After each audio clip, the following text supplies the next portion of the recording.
Presenting the classics of Sam P. Chaladurai. Sam P. Chaladurai அவர்களின் போதனை களஞ்சியத்திலிருந்து.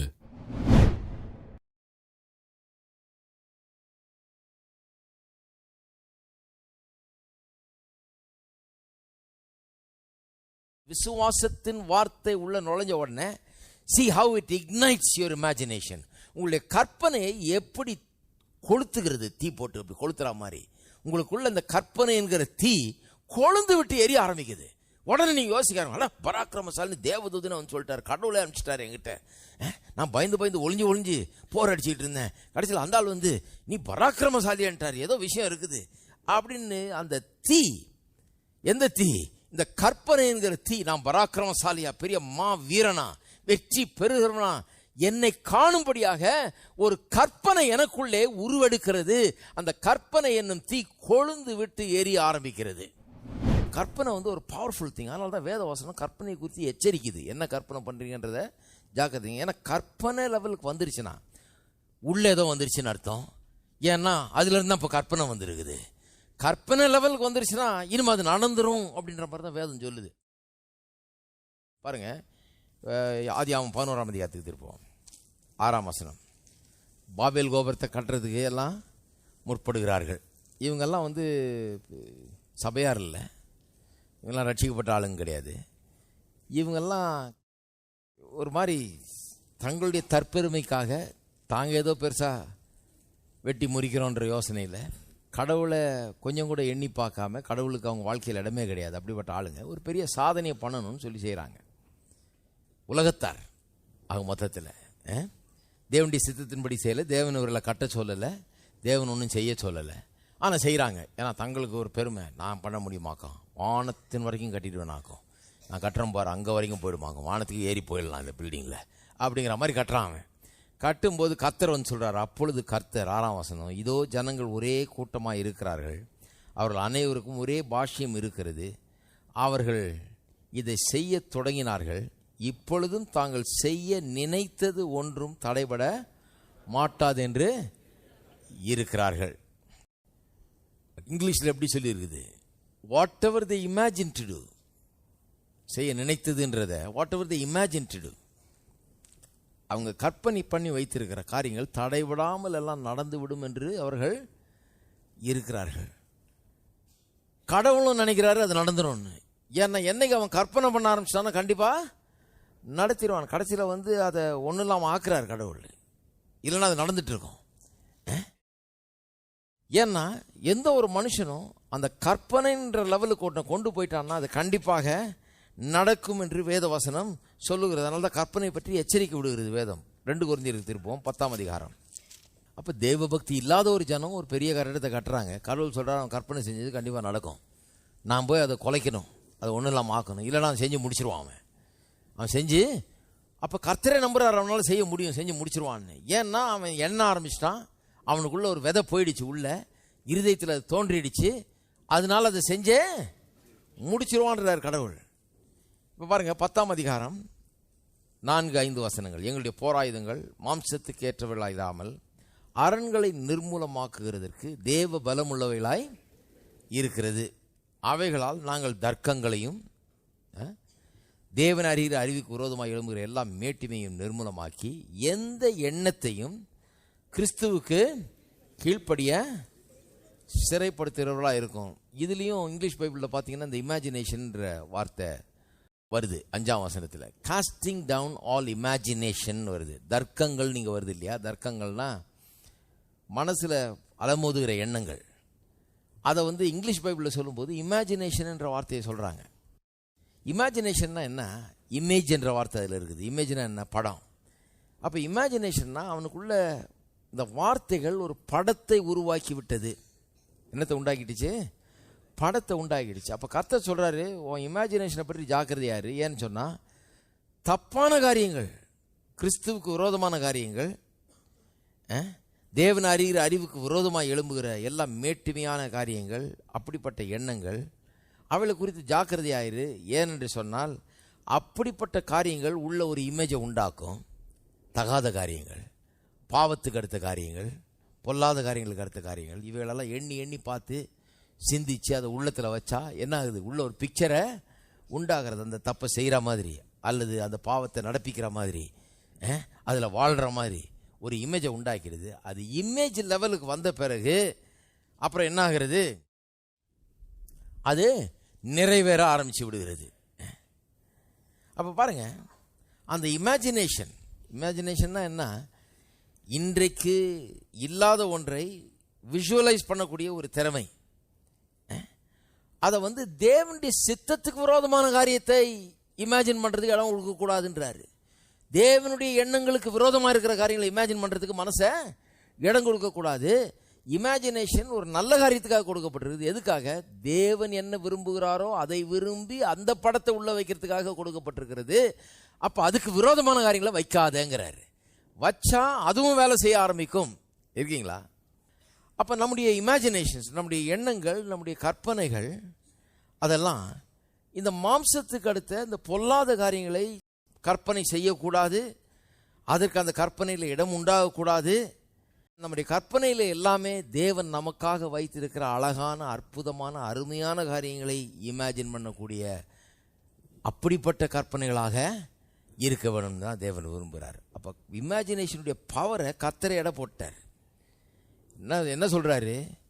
பொல்லாதவன் கூட அவன் நினைச்சதை செஞ்சு முடிச்சிருவான். இமேஜினேஷன் லெவலில் அவன் நினைச்சு முடிச்சிருவான். அதனால தப்பான எண்ணங்களை இமேஜினேஷனில் விடாதங்கிறாரு. ஏன்னா அது ஒரு பவர்ஃபுல் வெப்பன். அது ஒரு வல்லமை உள்ள ஒரு ஆயுதம் மாதிரி இருக்குது உனக்குள்ள. அது காரியங்களை நிறைவேற்றும். இது ஒரு காரியத்தை புரிஞ்சு கொண்டாலே வெற்றிகரமான வாழ்க்கையை வாழ்றதுக்கு ஒரு வழி உண்டாகிவிடும். பாருங்க, நிறைய பேருக்கு உங்களுக்குள்ள அந்த இமேஜினேஷன் ஒரு பவரை கர்த்தர் வச்சிருக்கிறாரு. அந்த இமேஜினேஷன் பவரை எது தூண்ட வேண்டும்? கடவுளுடைய வார்த்தை தூண்ட வேண்டும். இருக்கீங்களா? இப்போ நான் ஊழியம் செய்கிறேன் அப்படின்னு சொன்னால், இப்படிப்பட்ட ஒரு சபையை உருவாக்குறதுக்கு நான் இதை இமேஜின் பண்ணி பார்த்துருக்கிறேன். கடவுளுடைய வார்த்தை அப்படிப்பட்ட ஒரு இமேஜினேஷன் எனக்குள்ள தூண்டுகிறது. இன்னும் இமேஜின் பண்ணுறேன். வானத்தின் நட்சத்திரத்தை போல ஆபிரகாமுடைய சந்ததி இருக்குன்னு சொன்னார். அப்படி இமேஜின் பண்ணி பார்க்குறேன். எண்ணுக்கடங்கா மக்களை எண்ணி பார்க்கிறேன். அப்படி இமேஜின் பண்ணி பார்க்குறேன். அப்போ இமேஜினேஷன் என்ன பண்ணியிருக்கார் கடவுள்? நல்ல காரியத்துக்காக நான் பயன்படுத்தும்படியாக தான் கொடுத்துருக்கிறார். அது சபையில் அது பற்ற வைக்கப்பட வேண்டும். இந்த வார்த்தையின் மூலமாக விசுவாச வார்த்தை அதை கொழுந்து விட்டு எரிய செய்ய வேண்டும். இந்த வாரம் கேட்குறீங்க, அப்புறம் அடுத்த வாரம் இன்னும் கொஞ்சம் கேட்டு அந்த தீயை அணையாம இன்னும் நிறைய எரிய வைக்க வேண்டும். நல்லா ஓங்கி அது எரியணும். உள்ள அதனுடைய ஒளி உள்ளத்தில் வீசணும். அது பலமாக எரிய வேண்டும் உள்ளத்தில். ஏனென்றால் அது நிச்சயமாய் நிறைவேறும். கடவுள் அந்த பவரை கொடுத்துருக்காரு, இமேஜினேஷன் பவரை கொடுத்துருக்காரு. ஆனால் நிறைய பேர் என்ன பண்ணுறாங்க? இந்த இமேஜினேஷன் பவரை தப்பான விதத்தில் யூஸ் பண்ணி தப்பான காரியங்களை இமேஜின் பண்ணி, தோல்வியை இமேஜின் பண்ணி, பாவங்களை இமேஜின் பண்ணி, அசிங்கமான காரியங்களை இமேஜின் பண்ணி, இப்படி இமேஜின் பண்ணி கடைசியில் அதை செய்ய ஆரம்பித்து விடுகிறார்கள். ஆனால் கர்த்தர் என்ன விரும்புகிறாரு? நல்ல காரியங்களை, அழகான காரியங்களை, அருமையான காரியங்களை, கடவுள் உங்களுக்கு வைத்திருக்கிற காரியங்களை மட்டும்தான் நீங்கள் இதனால் இமேஜின் பண்ண வேண்டும் என்று அவர் விரும்புகிறார். அப்போ என்ன பண்ணுறாரு கடவுள்? நமக்கு மனதுன்னு ஒன்று கொடுத்துருக்கிறாரு, இமேஜினேஷன் ஒன்று கொடுத்துருக்கிறாரு. இதில் கொண்டது கடவுளுடைய வார்த்தையை சேர்க்கிறாரு. நம்முடைய இயற்கை கெப்பாசிட்டின்னு ஒன்று இருக்குது, இந்த இமேஜினேஷன். இதோட கொண்டு என்ன பண்ணுறாரு? அவருடைய வார்த்தையை சேர்த்து இந்த இயற்கையும் இயற்கைக்கு அப்பாற்பட்ட ஒன்றும் ஒன்றா சேருதாங்க. நம்ம இடத்துல இருக்கிறதும் தேவனிடத்தில் இருக்கிறதும் ஒன்றா சேருது. பாருங்க, எங்கிட்ட இருக்க இந்த இமேஜினேஷன் கெப்பாசிட்டி, கடவுள் கொடுத்த கெப்பாசிட்டி, அதையும் தேவனுக்கு கொடுக்குற வாக்குத்தைகள், வாக்கு தத்தங்கள் வேணும். இது ரெண்டும் ஒன்றா சேரும்போது பயங்கரமான ஒரு வேலை உள்ள நடக்க ஆரம்பிக்கிறது. 2 பேதுரு 1:3 திருப்புவோம். தம்முடைய மகிமையினாலும் காருண்யத்தினாலும் நம்மை அழைத்தவரை அறிகிற அறிவினாலே ஜீவனுக்கும் தேவ பக்திக்கும் வேண்டிய யாவற்றையும் அவருடைய திவ்ய வல்லமையானது நமக்கு தந்தருளினதுமன்றி இச்சையினால் உலகத்தில் உண்டான கேட்டுக்கு தப்பி திவ்ய சுவாபத்துக்கு பங்குள்ளவர்களாகும் பொருட்டு மகா மேன்மையும் அருமையுமான வாக்கு தத்தங்களும் அவைகளினாலே நமக்கு அளிக்கப்பட்டிருக்கிறது. எதனால் அளிக்கப்பட்டிருக்கிற? 2ஆம் வசனத்தை பார்த்தீங்கன்னா, தேவனையும் நம்முடைய கர்த்தராகிய இயேசுவையும் அறிகிற அறிவினால் அப்படின்னு சொல்லப்பட்டிருக்கிறது. அப்ப இந்த தேவனை அறிகிற அறிவினால், தேவனுடைய வார்த்தையினால், இந்த அருமையான மேன்மையும் அருமையுமான வாக்கு தத்தங்கள் மூலமாக நம்முடைய வாழ்க்கைக்கும் தேவ பக்திக்கும் தேவையான எல்லாவற்றையும் தேவன் என்ன பண்ணியிருக்காரா? கொடுத்திருக்கிறார். எதையும் நாம் அடைந்து கொள்ளலாம். நமக்கு தேவையான எல்லாத்தையும் நமக்கு இந்த உலகத்தில் என்ன தேவை, நம்முடைய ஆவிக்குரிய ஜீவித்துக்கு என்ன தேவை, நம்முடைய வாழ்க்கைக்கு என்ன தேவை, எல்லாத்தையும் நாம் அடைந்து கொள்ளலாம். அது எல்லாத்தையும் தேவன் என்ன பண்ணியிருக்காரு, தேவனை அறிகிற அறிவினாலே, எல்லாம் சொல்லுங்கள் அறிவினாலே, அறிவினாலே நமக்கு கொடுத்திருக்கிறார். பிலிப்பியர் 4:8 திருப்போம். அதே காரியத்தை தான் பிலிப்பியரில் பவுல் சொல்லுகிறார் பாருங்க. கடைசியாக சகோதரரே, உண்மையுள்ள விளைவுகளோ, ஒழுக்கமுள்ள விளைவுகளோ, கற்புள்ள விளைவுகளோ, அன்புள்ள விளைவுகளோ, நற்கீர்த்தி உள்ள விளைவுகளோ, புண்ணியம் எதுவோ, புகழ் எதுவோ, அவைகளையே.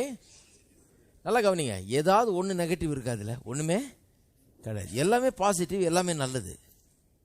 இவைகளே சிந்தித்து கொண்டிருங்கள். எதை? அவைகளையே திட்டவட்டமாக சொல்கிறார். அப்படின்னா வேற எதையும் சிந்திக்காதன்றார், இதையே சிந்தித்து கொண்டிரு. ஏன்னு சொன்னால் இந்த சிந்தனைங்கிறது, இந்த கற்பனைங்கிறது ரொம்ப முக்கியமான ஒரு விவகாரம். உங்களுக்கு தேவன் வைத்திருக்கிற இந்த அற்புதமான, அருமையான, இனிமையான, நல்ல வாழ்க்கைக்கு அடுத்த காரியங்களையே சிந்தித்து கொண்டிருங்கள் என்று சொல்லப்பட்டிருக்கிறது. கொஞ்சம் யோசித்து பாருங்க. உண்மை உள்ள வேலை, ஒழுக்கமுள்ள வேலை, நீதி உள்ள வேலை, கற்புள்ள வேலை, அன்புள்ள வேலை, நற்கீர்த்தி உள்ள வேலை, புண்ணியம் எதுவோ, புகழ் எதுவோ, இதை மட்டுமே சிந்தித்துட்டு இருந்தால் என்ன ஆகுன்னு பாருங்க. உலகத்தில் பிரச்சனையே இருக்காது. ஹலோ, குடும்பத்தில் எந்த பிரச்சனையுமே இருக்க சான்ஸே கிடையாது. அதையே சிந்திச்சுட்டு இருந்தால் வேற சான்ஸே கிடையாது. நிறைய பேர் எதையோ சிந்திச்சுட்டு இருக்கிறாங்க. எப்படி சிந்திக்கிறாங்க? எப்பவுமே ஒரு சந்தேக பார்வை. புருஷன் யார்கிட்டயாவது பேசினா போதும், ஏன் அவர்கிட்ட அது அங்கே பேசினாரு, அதை நான் கண்டுபிடிச்சாகணும். நல்லதே சிந்திக்க மாட்டீங்களோ? நல்லதையே சிந்திக்க மாட்டோமா? அது என்னன்னு தெரியல, மூளை அப்படி வேலை செய்யுது. பிசாசு என்ன பண்ணுறான், எதையாவது கெட்டதா யோசி, ஏதோ நடக்குதாங்க அவன் போட்டு உள்ளே போட்டு ஒரு சந்தேகத்தை கிளப்பி, இந்த சந்தேக பேயின்றது லேஸில் ஓட்ட முடியாது பாருங்க. இது உபவாசத்தினாலும் ஜபத்தினாலும் கூட ஓடாது. இது அப்பேற்பட்ட மோசமான பேய். இது சந்தேகம்னு ஒன்று வந்துருச்சுன்னா அது தீரவே தீராது பாருங்க. நீங்கள் என்ன பண்ணி பாருங்கள், அது ஓட்டவே முடியாது. இது இப்படியே சிலருக்கு இதே வேலை பாருங்கள். உட்காந்துட்டு இதையே யோசிச்சுட்டு இருக்க வேண்டியது, அப்புறம் இதை நினச்சி அழுதுட்டு இருக்க வேண்டியது, இதையே போய் 4 பேர்கிட்ட பேச வேண்டியது, இதே பண்ணிட்டு இருக்க வேண்டியது. அப்படியே அது நடந்தாலும் உங்களால் என்ன பண்ண முடியும்? ஹலோ, நீங்கள் போய் அழுதுனால அதை மாற்றிடுவீங்களா? ஒன்றும் கிடையாதுங்க. விசுவாசத்தினால எல்லாத்தையும் மாற்ற முடியும். விசுவாசத்தினால மலைகளை கூட பெயர்க்க முடிஞ்சிடும். நிறைய பேர் என்ன பண்ணுறாங்க, ஒழுங்காக இருக்கிற ஆளை கூட சந்தேகப்பட்டு ஆளை விரட்டி விட்டுருது. அவன் சந்தேகப்பட்டு இவன் தாங்க முடியாமல், ஐயோ என்னங்க இது, அது வேற யாரும் இல்லைங்க, எனக்கு தங்கச்சி வேணுங்க, அதை பார்த்து பேசிட்டு இருந்தால் இது இப்படி நினச்சிக்கிச்சிங்க, நான் என்ன பண்ணுறது அப்படின்னு அவன் வீட்டை விட்டு ஓடியே போயிடுறான் அந்த நேரத்தில். ஏன்னா இந்த இம்சை தாங்க முடியாமல். இதே மாதிரி அந்த மறுபக்கமும் நடக்குது. பெண்கள் விஷயத்துலையும் நடக்குது. 2 பக்கத்தையும் சொல்லணும் இல்லையா? நடக்குது பாருங்க. ஏன்னு சொன்னால் நல்லதை சிந்திக்கிறது கிடையாது. என்ன தான் பிரசங்க கேட்குறாங்களோ தெரியல, என்னத்தை தான் பைபிளை தூக்கிட்டு பைபிள் வாசிட்டு ஜபம் பண்ணிட்டு அந்த 2 அதிகாரத்தை வாசிக்க வேண்டியது, ஒரு ஜபத்தை பண்ண வேண்டியது. ஆனால் மைண்டெல்லாம் ஃபுல்லாக ஓவர் டைம் வேறு தான் வேலை. அது என்ன நடந்தது, இங்கே அவன் என்ன சொன்னா, இவன் என்ன வந்தா, இது என்ன வந்தது, அது என்ன போச்சு, இதே தான் யோசனை பாருங்க. எல்லாரும் சொல்லுங்க பார்ப்போம், எல்லாரும் ஒன்றா சேர்ந்து சொல்லுங்க. உண்மை உள்ள விளைவுகளோ, ஒழுக்கம் உள்ள விளைவுகளோ, நீதி உள்ள விளைவுகளோ, கற்புள்ள விளைவுகளோ. பார்த்தீங்களா, அது வருது கற்புள்ளவைகள். அதுக்கு விரோதமாக யோசிக்கக்கூடாது. அன்புள்ள விளைவுகளோ, நற்கீர்த்தி உள்ள விளைவுகளோ, புண்ணியம் எதுவோ, புகழ் எதுவோ, அவைகளையே, பக்கத்தில் இருக்க ஆளை பார்த்து சொல்லுங்க, அவைகளையே எண்ணிக்கொண்டிருங்கள், சிந்தித்து கொண்டிருங்கள். பிரச்சனை வரத்துக்கு சான்ஸே இருக்காது. விசுவாசம் நல்லா வேலை செய்யும். எந்த பேய் பிசாசையும் விரட்டி விட்டுறலாம் ஒரு நிமிஷத்தில். எல்லா பிரச்சனையும் மேற்கொண்டலாம். குடும்பத்தில் சமாதானம் இருக்கும், சந்தோஷம் இருக்கும், நிம்மதி இருக்கும். இதெல்லாம் கவனிக்கணும் பாருங்கள். சபைக்கு வரும்போது இதெல்லாம் கொஞ்சம் நல்லா கவனிக்கணும். வேத வசனம் சும்மா ஒன்றும் சொல்லலை, இதெல்லாம் விஷயத்தோடு தான் சொல்லிடுது. இவைகளையே சிந்தித்து கொண்டிருக்கேன். ஏன்னா இந்த கற்பனைக்குள்ளே இந்த சந்தேகம் பூந்துருச்சுன்னா ஆளை ஒன்றும் இல்லாமல் 2ஆக பிரிக்காமல் விடாது, குடும்பத்தை நாசமாக்காமல் அது விடவே விடாது பாருங்கள். அது இப்போ பிரிக்கிறதுக்கு தான் வந்திருக்குது. அது அந்த எண்ணத்தை வச்சு டெய்லி அதுக்கு வந்து தண்ணி பாய்ச்சிட்டு இருக்கக்கூடாது. டெய்லி ஃபோன் எடுத்துக்கிட்டு உங்கள் அம்மாட்ட பேசிகிட்டு இருக்கக்கூடாது. இன்னைக்கு கூட அவர் எங்கேயோ போனார், 8 மணிக்கு போய் 10 மணிக்கு தான் வந்தார். அந்த மனுஷன் பாவம் எங்கே போயிட்டு வந்தாரோ. இவங்க டெய்லி தண்ணி பாய்ச்சிருது அதுக்கு. அடுத்த நாள் காலையில் எழுந்திரிச்சோன்னா அந்த பேச்சு தான். காப்பியை கொண்டு இந்த அப்படி காப்பியை உனக்கெல்லாம் ஒரு காப்பி அப்படின்னு ஆரம்பித்து அதுலேருந்து அப்படியே நாள் முழுக்க நரகமாயிடுது அது. ஏன் ஒரு உதாரணத்துக்கு சொல்கிறேன் பாருங்கள். நல்ல காரியங்களை சிந்திக்கலைன்னா எப்படி கெட்டே போயிடுது பாருங்கள். கற்பனை வேலை செஞ்சு ஆளை ஒன்றும் இல்லாமல் நிறைய இடங்களில் பார்த்துருக்கேன். சந்தேகத்தினாலே கெட்டு போகிறாங்க ஆளுங்க. சந்தேகப்பட்டு பட்டு பட்டு ஒருத்தரை இது பண்ணியே பேசியே அந்த வாழ்க்கையே இனிமே அவங்க ஜென்மத்திலையும் சேர்ந்து ஒன்றா சந்தோஷமாக வாழவே முடியாதுங்கிற ஒரு நிலைமை இவங்கள உருவாக்கிடுறாங்க. இந்த கற்பனைகள் எண்ணங்கள் இதுக்கு இடம் கொடுத்துட்றாங்க. வேதத்தில் சிம்பிளாக சொல்லியிருக்குது, அவைகளெல்லாம் சிந்திக்கக்கூடாது, நல்லவைகளையே சிந்தித்துக்கொள், கற்புள்ளவைகளை, ஒழுக்கம் உள்ளவைகளை, யோக்கியமானதை, உண்மை உள்ளவைகளை, நற்கீர்த்தி உள்ளவைகளை, புண்ணியத்தை, புகழை, இதை மட்டுமே சிந்தித்துக்கொள்ளுன்னு சொல்லுது. இதை கடைபிடிச்சாலே போதும், வாழ்க்கையே அற்புதமானதாக இருக்கும். எத்தனை பேர் இருக்கிறீங்க? அதனால பாருங்க, யோவான் அதே தான் சொல்றாரு. என்ன சொல்றாரு? உன் ஆத்துமா வாழ்கிறது போல நீ எல்லாவற்றிலும் வாழ்ந்து. ஆத்மா வாழ்றது என்ன? இந்த அறிவு, உள்ளான மனிதன், உங்களுடைய எண்ணங்கள், உங்களுடைய கற்பனைகள், அது வாழ்கிறது போல அதை வாழ வைக்கிறது எப்படி? இந்த பிலிப்பியர் 4:8 சொல்லியிருக்கிறபடி நல்ல காரியங்களையே எண்ணி எண்ணி எண்ணி அதை வாழ வைக்க வேண்டும். நிறைய பேருக்கு அந்த ஆத்மா வாழ்வு கிடையாது பாருங்க. இந்த ஆத்மா இப்படி நல்ல காரியங்களை எண்ணி எண்ணி அதை கற்பனை பண்ணி பண்ணி அது நல்லா பில்டப் ஆகலை பாருங்க. அதனால அவங்களுக்கு வெளியில் வாழ்வு கிடையாது. ஏன்னு சொன்னால் இது எல்லாத்தையும் கெடுக்கிறது. உன் ஆத்துமா வாழ்கிறது போல நீ எல்லாவற்றிலும் வாழ்ந்து சுகமாயிருக்கும்படி வேண்டிக் கொள்கிறேன். திருப்பியும் 2 கொரிந்தியருக்கு போங்க. 1 காரியங்கள அங்கே கவனிக்கணும், அது விட்டுறக்கூடாது. அது 2 கொரிந்தியர் 10ஆம் அதிகாரம் எப்படி சொல்லியிருக்கு பாருங்க. எங்களுடைய போராயுதங்கள் மாம்சத்துக்கு ஏற்றவைகளாக இராமல் அரண்களை, எல்லாம் சொல்லுங்க, அரண்களை நிர்மூலமாக்குறதுக்கு தேவ பலனாக இருக்கிறது. இது என்னது? இது கோட்டை செவர். அரண்னா என்ன? கோட்டை செவரு. எப்படி இந்த கோட்டை செவரு எழும்புச்சு? எங்கே எழும்புச்சு? இது மைண்டில் எழும்புகிற ஒரு கோட்டை செவரை பற்றி சொல்லியிருக்குது. மைண்டில் நிறைய பேர் பாருங்க, ஒரு கல் மேலே இன்னொரு கல்லை வச்சு கட்டுற மாதிரி, ஒரு கற்பனையின் மேலே இன்னொரு கற்பனை, ஒரு எண்ணத்தின் மேலே இன்னொரு எண்ணம் வச்சு கட்டி கட்டி கட்டி ஒரு பெரிய கோட்டை செவரியை எழுப்பிட்டாங்க தங்களுடைய வாழ்க்கையில். பெனிட்ரேட் பண்ண முடியாத ஒரு கோட்டை செவரு எழுப்பி வச்சிருக்கிறாங்க. இந்த அரண் இப்படிப்பட்ட ஒரு கோட்டை செவரு மாதிரி இருக்கிறது அது நிர்மூலமாக்கப்பட வேண்டும். நிர்மூலமாக்கப்படலைன்னா ஒன்றும் நல்லது நடக்க போகிறதே கிடையாது. தேவனுடைய வார்த்தை அவைகளெல்லாம் நிர்மூலமாக்கக்கூடியதாக இருக்கிறது. நமக்கு கொடுக்கப்பட்டிருக்கிற போராயுதங்கள் மாம்சத்துக்கு ஏற்றவைகளாக இராமல் அரண்களை நிர்மூலமாக்குறதுக்கு தேவ பலமுள்ளவைகளாக இருக்கிறது. அவைகளால் நாங்கள் தர்க்கங்களையும் தேவனை அறிகிற அறிவுக்கு விரோதமாய் எழும்புகிற எல்லா மேட்டிமையையும் நிர்மூலமாக்கி எந்த எண்ணத்தையும், இங்கே இஷ்யூவை எண்ணத்தை தாங்க, எண்ணம், எல்லா எண்ணத்தையும் கிறிஸ்துவுக்குள் கீழ்ப்படிய சிறைப்படுத்துகிறவர்களாக இருக்கிறோம். அப்போ பாருங்க, எல்லா தர்க்கங்களையும் மேட்டுமையான எண்ணங்களையும் கீழ்ப்படிய செய்ய வேண்டும் என்று இருக்குது. ஒவ்வொரு எண்ணத்தையும் என்ன பண்ணணும்? கிறிஸ்துவுக்கு ஏற்ற எண்ணமாக இணங்கும்படியாக அதை கொண்டு வர வேண்டும், அதை கீழ்ப்படுத்த வேண்டும், அதுக்கு கீழ்ப்படுத்த வேண்டும் என்று சொல்லப்பட்டிருக்கிறது. ஏன்னா இது ரொம்ப முக்கியம். நம்முடைய எண்ணங்கள் எப்படிப்பட்டதுன்றது ரொம்ப முக்கியம். ஏன்னா எண்ணம் எங்கேருந்து வந்தது? யாரோ ஒரு விதையை உள்ளே கொண்டாந்து விதைச்சிட்டாங்க. அந்த விதை இப்போ கற்பனையாகி அந்த கற்பனை பெரிய பிரச்சனையாக அரண் போல் ஆயிடுச்சு.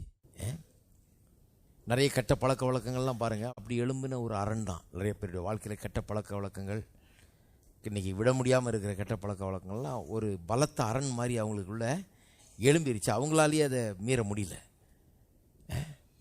ஏதோ ஒரு நான் குடிச்சிக்கிட்டே தான் இருக்கணும், நான் இப்படியே தான் வாழணும், இதுலேருந்து எனக்கு விடுபட முடியாது, இது எல்லாரும் செய்கிறாங்க நானும் செய்கிறேன், இது எனக்கு தேவை, இப்படின்னு ஒரு எண்ணம் அவங்களுக்குள்ள யாரோ போட்டு போட்டு போட்டு நானும் செய்கிறேன் நீயும் செய், எல்லாரும் தான் செய்கிறான், இது செய்யாதவன் யார் அப்படின்னு யாரோ போட்டு போட்டு போட்டு இது ஒரு பெரிய ஒரு அரண் மாதிரி உள்ள கிளம்பிட்டு இருக்குது பாருங்கள். எண்ணங்கள் அது ரொம்ப முக்கியம். ஏன்னு சொன்னால் தவறான விதத்தில் அந்த கற்பனையை நம்ம பயன்படுத்துகிறோம். கடவுள் கொடுத்துருக்கிற ஒரு அற்புதமான எக்யூப்மெண்ட்டை, இந்த மைண்டை, இந்த கற்பனையை தவறான காரியங்களை பிறப்பிக்கிறதுக்காக நம்ம பயன்படுத்த ஆரம்பிச்சிடுறோம். அப்புறம் வாழ்க்கையில் அழிவு உண்டாகிறது. நல்ல கவனிங்க, இன்னைக்கு உலகத்தில் நம்ம பார்க்குற எல்லாமே இப்படி தான் உண்டாச்சு. முதல்ல யாருடைய கற்பனையிலோ அது இருந்தது, யாருடைய மனதிலையோ அது இருந்தது. இப்பொழுது அது உண்டாயிருக்கிறது. இன்றைக்கி இப்போ ரோட்டில் போனால் பில்டிங்காக பார்க்குறோம். பெரிய பெரிய பில்டிங்காக வந்துக்கிட்டு இருக்குது, பெரிய பெரிய பிரிட்ஜாக வந்துக்கிட்டு இருக்குது, பெரிய பெரிய ஒர்க்கெல்லாம் நடந்துக்கிட்டு இருக்குது. இது யாரோ அப்பப்போ செங்கல் எடுத்துகிட்டு வந்து என்னத்தையோ கட்டலான்னு கட்டிகிட்டு இல்லை. ஒன்றும் யாரோ ஒரு ஆள் இதெல்லாம் தேவை என்று எண்ணி அந்த எண்ணத்தை இமேஜின் பண்ணி இப்படி பிரிட்ஜு கட்டினா இப்படி நல்லாயிருக்கும், இப்படி பண்ணால் இது நல்லா இருக்குமாக்கும், இப்படி ஒரு கட்டடம் கட்டினா நல்லாயிருக்கும், இப்படி ஒரு ஆஃபீஸை கட்டலாம், இப்படி எண்ணி அதை கற்பனை செய்து அதை கொண்டு போய் ஆர்கிடெக்ட்கிட்ட சொல்லி அவர் அதுக்கு படம் வரைஞ்சி அதுக்கு வேற்ற எல்லாத்தையும் கொடுத்து அப்புறம் தான் அது என்ன ஆகுறது, கட்டடமாக உருவாகிறது. பாருங்கள், இன்றைக்கு இருக்கிற எல்லாமே ஒரு சின்ன கருவி, ஒரு இந்த மேஜை எடுத்துக்கொள்ளுங்க. யாருடைய நான் சொன்னேன் இப்படி செய்யணும்னு சொல்லி, எனக்கு இப்படி வேணும், இந்த ஹைட்டில் வேணும், இப்படி இருக்கணும், இவ்வளோ பெருசு இருக்கணும், நான் பைபிளை வைக்கணும், பக்கத்தில் நோட்ஸை வைக்கணும், இதை வைக்கணும் சொல்லி தான் அது உருவாச்சு. இதை தானாக ஒன்று அப்படியே வந்துடல.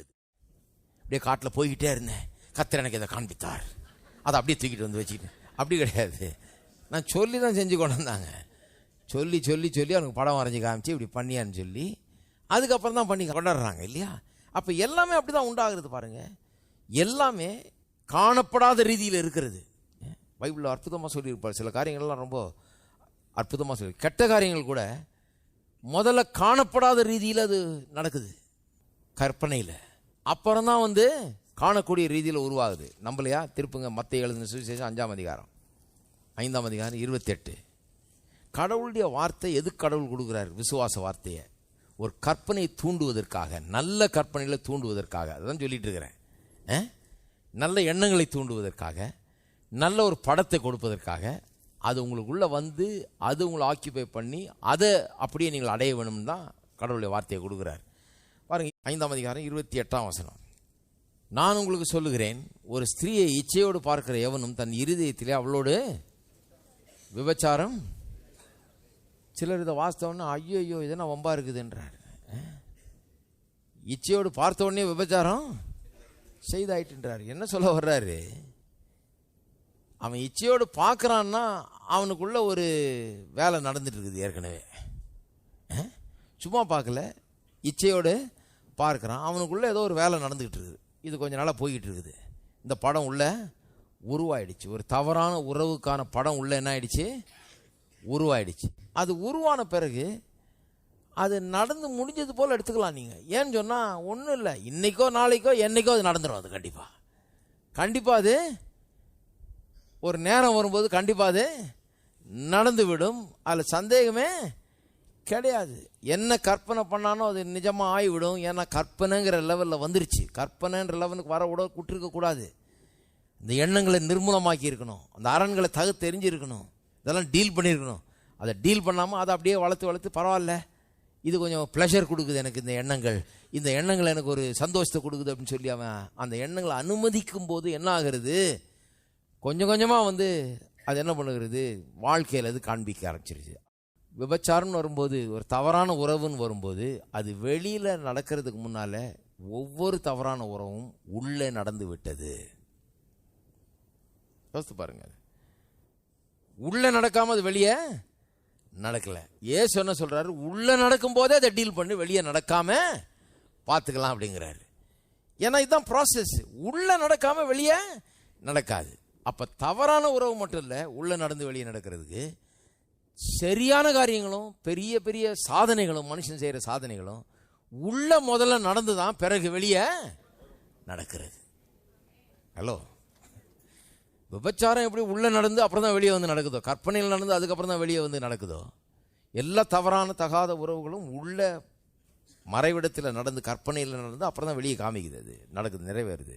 அதுபோலவே எல்லா நல்ல காரியங்களும் கூட, நீங்கள் பிஸ்னஸில் வெற்றி பெறுறீங்க, செழிப்பாகிறீங்க, சுகம் பெறுறீங்க, இதெல்லாம் கூட உள்ள முதல்ல நடந்து அப்புறம் தான் வெளியே நடக்கிறது. இருக்கிறீங்களா? அதனால தான் நீதிமொழிகள் 29 கடைசி அதுக்கு இருப்போம். நீதிமொழிகள் 29 எல்லாருக்கும் தெரிஞ்ச வசனம் அது நினைக்கிறேன். 29:18 தீர்க்க தரிசனம் இல்லாத இடத்தில் ஜனங்கள் சீர்கட்டு போவாள். தீர்க்க தரிசனம்னா நீங்கள் நினைக்கிற மாதிரி தீர்க்க தரிசனம் இல்லை, தரிசனம். நல்லா இங்கிலீஷில் ரொம்ப கிளீனாக சொல்லி, வித்தவுட் அ விஷன் தரிசனம்னா ஒரு கண்ணோட்டம், ஒரு பார்வை, அல்லது ஒரு பிக்சர், ஒரு கனவு, ஒரு தரிசனம். எத்தனை பேர் வழங்குது நான் சொல்றது? அதுதான் இங்கே தீர்க்க தரிசனம்னு போட்டாங்க. வித்தவுட் அ விஷன், விஷன் வாழ்க்கையில் ஒரு விஷன், நான் இதை அடைய வேண்டும் என்கிற ஒரு விஷன். விஷன்னா என்ன? ஒரு மனுஷன் தன்னை பார்க்குறான், அப்படி அடையிறதா, படித்து முடிக்கிறதா பார்க்குறான், காலேஜை முடிக்கிறதா பார்க்குறான், ஒரு வேலை சேர்றதா பார்க்குறான், திருமணம் செய்து கொள்றதா பார்க்குறான், ஒரு குடும்பம் உருவாகிறதா. அதான் விஷன். வாழ்க்கையில் ஒரு விஷன் தேவை. வித்தவுட் அ விஷன் பீப்புள் பெரிஷ்னு ஆங்கிலத்தில் வருது. தரிசனம் இல்லாமல் ஜனங்கள் என்ன பண்ணுறாங்க? சீர்கெட்டு போயிடுறாங்க. அப்படின்னா என்ன அர்த்தம்? நல்ல காரியங்களை குறித்த தரிசனத்தை வார்த்தையின் மூலமாக, விசுவாச வார்த்தையின் மூலமாக உள்ளத்திலே உருவாக்கி கொள்ளவில்லை என்றால் வாழ்க்கையில முன்னேற்றமோ ஆசீர்வாதமோ உண்டாகிறது ரொம்ப கஷ்டம். ஏனென்றால் தேவன் எதிர்பார்க்கிறார் விசுவாச வார்த்தையை எடுத்து நம்முடைய உள்ளங்களில் வைத்து அது கற்பனையா உருவாகி தேவனுடைய சித்தத்தை எண்ணி பார்த்து அதை கற்பனை செய்து பார்த்து நான் அதை அடைகிறது போல எண்ணி பார்த்து அப்புறம் நான் அதை அடைய வேண்டும் என்று தேவன் விரும்புகிறார். அப்ப உலகத்தை சுதந்தரிப்பான் என்கிற வாக்குத்தத்தம், நான் தேவனுடைய வாரிசு, கிறிஸ்துவுக்கு பங்காளி என்கிற இந்த வார்த்தைகள் எனக்குள்ள என்ன பண்ணுது? வாரிச போல, பங்காளியை போல வாழ்ற ஒரு படத்தை எனக்குள்ள தினந்தோறும் உருவாகணும். அது கண்ணுக்கு முன்னால் எழுதி வச்சு டெய்லி பார்த்துட்டே இருக்க வேண்டியதான். தேவனுக்கு வாரிசு, கிறிஸ்துவுக்கு பங்காளி. தேவனுக்கு வாரிசு, கிறிஸ்துவுக்கு பங்காளி. நான் தேவனுக்கு வாரிசு, கிறிஸ்துவுக்கு பங்காளி. தினந்தோறும் வாசிக்கிட்டே இருந்து அதை சொல்லிக்கிட்டே இருந்து அதை பார்த்துக்கிட்டே இருந்தேன்னா எனக்குள்ள ஒரு பிக்சர் உருவாயிடுது. என்ன பிக்சரு?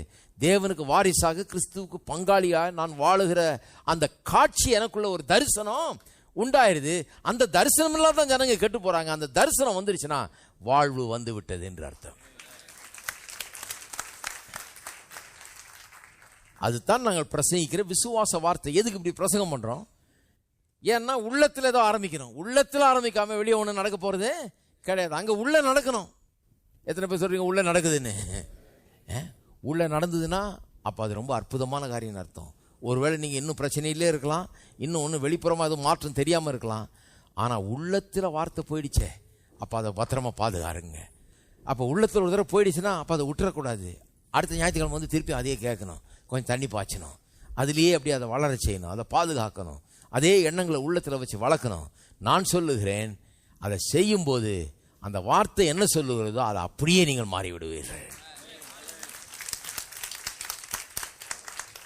வார்த்தை சொல்லுகிறது நான் வாரிசு, நான் பங்காளின்னு. கடவுள் நான் அப்படி ஆக வேணும் என்று விரும்புகிறார், எதிர்பார்க்கிறார். என் கற்பனை யூஸ் பண்ண சொல்றாரு, என் மைண்டை யூஸ் பண்ண சொல்றாரு. வார்த்தையை நான் கொடுத்துட்டேன், நீ எடுத்து உள்ளத்தில் வச்சுக்கன்றாரு, இமேஜை உண்டாக்குன்றாரு, அதை தினந்தோறும் பாருன்றாரு, ஒரு தரிசனத்தை உள்ளத்துல வையுங்கிறாரு. எத்தனை பேர் வைக்க போறீங்க?